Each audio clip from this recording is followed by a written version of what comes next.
오늘 하나님께서 우리에게 주신 말씀은 출애굽기 34장 1절부터 9절까지 말씀입니다. 출애굽기 34장 1절부터 9절까지 말씀입니다.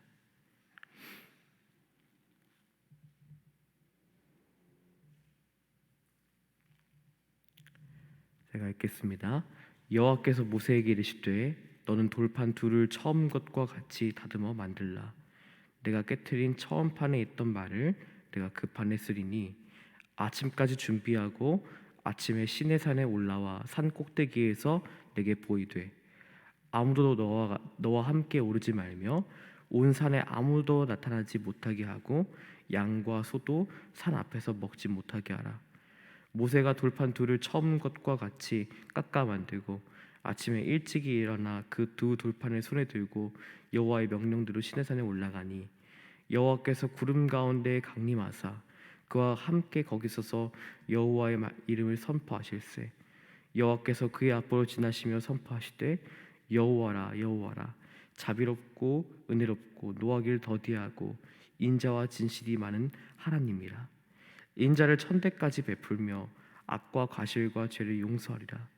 그러나 벌을 면제하지는 아니하고 아버지의 악행을 자손 3, 4대까지 보응하리라. 모세가 급히 땅에 엎드려 경배하며 이르되 주여 내가 주께 은총을 입었거든 원하건대 주는 우리와 동행하옵소서. 이는 목이 뻣뻣한 백성이니이다. 우리의 악과 죄를 사하시고 우리를 주의 기업으로 삼으소서. 아멘. 오늘 이 말씀 가지고 하나님의 은혜를 나누고자 합니다. 이 새벽에 나오신 여러분들 참 환영하고 축복합니다. 참 잘하셨습니다. 이 시간대에 특별하게 베푸신 하나님의 은혜가 있는 줄 믿습니다. 또 온라인으로 유튜브로 녹화된 말씀을 같이 보실 성도님들에게 또 동일한 은혜가 흘러가기를 간절히 바라고 기도하겠습니다. 하나님과 언약 백성 사이의 관계 회복 이야기가 33장부터 쭉 이어져 오고 있습니다. 성경에서는 왜 이렇게 길게 이 이야기를 하고 있을까요? 그만큼 금송아지 사건이 하나님을 저버린 충격적인 사건이어서 그랬던 것일까요? 홍해 기적을 경험하고 하나님께서 주시는 만나 메추라기를 먹고 경험했던 이 이스라엘 백성들이 금송아지 앞에서 춤을 추는 모습, 그리고 그동안 하나님의 말씀을 받고 내려오는 모세가 이 오버랩되는 출애굽기의 장면은 마치 영화의 한 장면 같습니다. 그러나 언약 백성의 이 회복 사건을 하나님께서 구구절절 보여주신 이유는 다른 데 있다는 생각이 들었습니다. 인간의 죄악과 그 본성을 깊이 조명하는 것도 물론 중요하지만 더 중요한 것은 하나님은 이스라엘의 범죄로 깨져버린 언약을 다시 하나님의 의지로 회복시키고 계시다는 것을 보여주고 있다는 생각이 들었습니다. 하나님의 깨진 언약을 회복시키기 위해서 모세가 바득바득 중보하여 못 이기는 척 움직이시는 것이 아닙니다. 하나님은 언약 백성과의 관계를 회복하기 위해서 하나님 스스로 움직이고 계십니다. 1절에 보십시오. 1절에 이렇게 말씀하고 있습니다. 여호와께서 모세에게 이르시되 너는 돌판 둘을 처음 것과 같이 다듬어 만들라. 내가 깨트린 처음 판에 있던 말을 내가 그 판에 쓰리니 라고 되어 있습니다. 하나님은 모세가 깨뜨려버린 돌판을 다시 쓰도록 준비시키십니다. 깨뜨려진 언약을 회복시키는 주권은 하나님이 쥐고 계십니다. 그리고 그 관계 회복은 말씀을 다시 준비하는 것에 있었습니다. 4절에 보십시오. 모세가 돌판 둘을 처음 것과 같이 깎아 만들고 아침에 일찍이 일어나 그 돌판을 손에 들고 여호와의 명령대로 시내산에 올라가니 라고 되어 있습니다. 관계 회복의 열쇠는 바로 말씀에 있습니다. 넘어지더라도 우리가 회복할 수 있는 이유는 하나님께서 우리를 회복하시기 때문입니다. 우리의 회복을 하나님께서 원하시기 때문입니다. 회복의 주체는 우리가 아니라 하나님이십니다. 이후 모세는 하나님의 명령에 따라 돌판 둘을 처음 것과 같이 깎아 만들고 시내산으로 올라갑니다. 그때 하나님께서 하신 말씀 6절과 7절에 이렇게 기록되어 있습니다. 6절에 여호와께서 그의 앞으로 지나시며 선포하시되 여호와라 여호와라 자비롭고 은혜롭고 노하기를 더디하고 인자와 진실이 많은 하나님이라. 인자를 천대까지 베풀며 악과 과실과 죄를 용서하리라. 그러나 벌을 면제하지는 아니하고 아버지의 악행을 자손 3, 4대까지 보응하리라라고 말씀합니다. 이스라엘의 범죄로 하나님은 그들과 함께 하실 수 없으시지만 하나님은 다시 은혜를 베풀어 모세 앞으로 지나가십니다. 하나님은 은혜롭고 노하기를 더디하고 인자와 진실이 많다고 스스로를 소개하고 계십니다. 하나님은 결코 심판을 기뻐하시는 분이 아님을 볼 수 있습니다.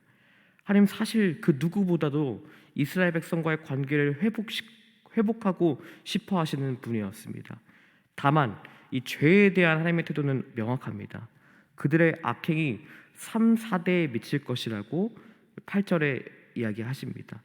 이에 대한 해석은 조금 분분한 면이 있습니다. 아버지의 죄를 3, 4대에 묻겠고 아버지의 죄 때문에 3, 4대가 형벌을 받는다는 의미와는 거리가 있습니다. 오히려 인간이 저지르는 모든 악행이 가족들과 이웃 등에 좋지 않은 영향을 끼칠 수밖에 없다는 것을 의미하는 것이 더 가깝다고 이렇게 해석합니다. 선한 일에도 영향력이 있는 것처럼 악한 일에도 전염이 있고 영향력이 있다는 것입니다. 하나님께서는 우리 자신이 이것을 깨달아 알고 스스로를 하나님의 말씀에 비추어 보기를 원하시는 것입니다. 하나님의 선하심이 선포된 후에 모세는 땅에 엎드려 경배합니다. 그리고 9절에 이렇게 말씀합니다. 이르되 주여 내가 주께 은총을 입었거든 원하건대 주는 우리와 동행하옵소서. 이는 목이 뻣뻣한 백성이니이다. 우리의 악과 죄를 사하시고 우리를 주의 기업으로 삼으소서라고 되어 있습니다. 이때 모세 행동을 여기서 주의 깊게 보아야 합니다. 자신과 백성들이 얼마나 죄인인지를 고백한 것이죠. 범죄를 반복하여 하나님 앞에 죄인일 수밖에 없는 목이 뻣뻣한 백성임을 고백하는 것입니다. 그리고 하나님의 은혜를 끊임없이 입어야 하는 존재임을 또한 고백하는 것입니다. 여러분, 하나님의 은혜를 경험한 성도는 교만할 수 없습니다. 나의 죄됨을 알고 하나님의 은혜가 얼마나 큰지를 알면 교만할 수 없습니다. 겸손히 주님 앞에 나아가는 것이 하나님의 백성의 모습인 것입니다. 1절부터 9절까지 짧은 본문이었지만 여기에 하나님과의 관계의 핵심이 다 들어가 있습니다. 우리가 하나님께 나아갈 수 있는 이유는 하나님 편에서 먼저 우리를 구원하시기 때문입니다. 깨어진 관계도 회복될 수 있는 이유는 하나님께서 먼저 우리에게 은혜 베푸시기 때문입니다. 그 하나님의 은혜와 사랑이 가장 명확히 우리에게 드러난 것이 바로 예수 그리스도 아닙니까? 목이 뻣뻣한 우리의 자격과 조건으로는 하나님의 백성이 될 수 없습니다. 우리는 선하신 하나님이 아낌없이 내어주신 예수 그리스도를 통하여 예수 그리스도를 말미암아 죄사함을 얻었음을 믿고 우리도 하나님 나라 백성으로 살아가야 하겠습니다. 바라긴 저와 여러분이 오늘 이 말씀을 듣고 고백하고 이 모세의 고백이 저와 여러분의 고백이 되길 간절히 바라고 기도합니다. 그리하여서 우리가 주께 은총을 입었습니다. 원하건대 주님은 저와 동행하여 주십시오. 오늘 하루도 저는 주님 없이 살지 못합니다. 저는 목이 뻣뻣한 백성입니다. 나의 죄를 사하시고 저를 주의 기업으로 삼아 주시옵소서. 이 모세의 9절의 마지막 고백이 저와 여러분의 고백이 되기를 간절히 바라고 기도합니다. 기도하겠습니다. 참 좋으신 주님 감사합니다. 우리는 우리의 삶의 모습을 우리 마음대로 꾸려갈 수 있다고 생각하며 교만하게 살 때가 있었음을 주여 고백합니다. 그렇지만 하나님, 다시 한번 우리가 주께 간구하오니 주님 우리에게 은총을 베풀어 주시옵소서. 우리와 동행하여 주시옵소서. 주님의 은혜를 생각해 보니 제가 여전히 목이 뻣뻣한 백성이었습니다. 여전히 우리의 마음이 완악하였습니다. 하나님은 우리에게 말씀하고 계시지만 우리는 그 말씀을 청종하지 못하고 여전히 연약함으로 죄에 넘어지고 육신의 소욕을 따르며 살았습니다. 주님, 이 악과 죄를 어떻게 하겠습니까? 주님, 사하여 주시고 우리를 다시 한번 주의 기업으로 삼아 주시옵소서. 주님, 다시 한번 우리가 하나님과의 관계가 회복되기 원합니다. 주님, 모세가 했던 것처럼 다시 한번 그 돌판에 하나님 말씀을 새기오니 그 돌판을 가지고 하나님 앞에 나아가오니 하나님, 우리의 마음을 정결하게 하시고 우리의 마음을 깨끗하게 하시고 다시 한번 우리가 오늘 하루를 살아갈 때 주님의 은혜로 사는 것이 무엇인지를 경험하고 배우는 오늘 하루가 될 수 있도록 인도하여 주시옵소서.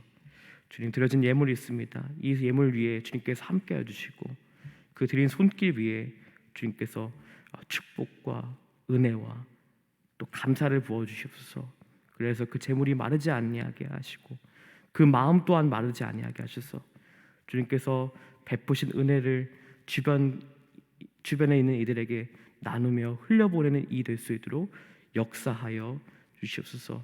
내일 예배가 있습니다. 예배 가운데 주님께서 함께 하셔서 하나님의 임재가 있는 예배가 되게 해주시고 하나님의 역사하심이 있는 예배가 될 수 있도록 인도하여 주시옵소서. 그래서 이 예배당에 와서 드리는 이나 또 온라인으로 드리는 이나 동일하게 하나님께서 주님의 은혜를 베풀어 주셔서 주님의 말씀을 듣고 그 말씀으로 힘을 얻고 돌아가는 모든 성도들이 될 수 있도록 인도하여 주시옵소서. 예수님의 이름으로 기도합니다. 아멘.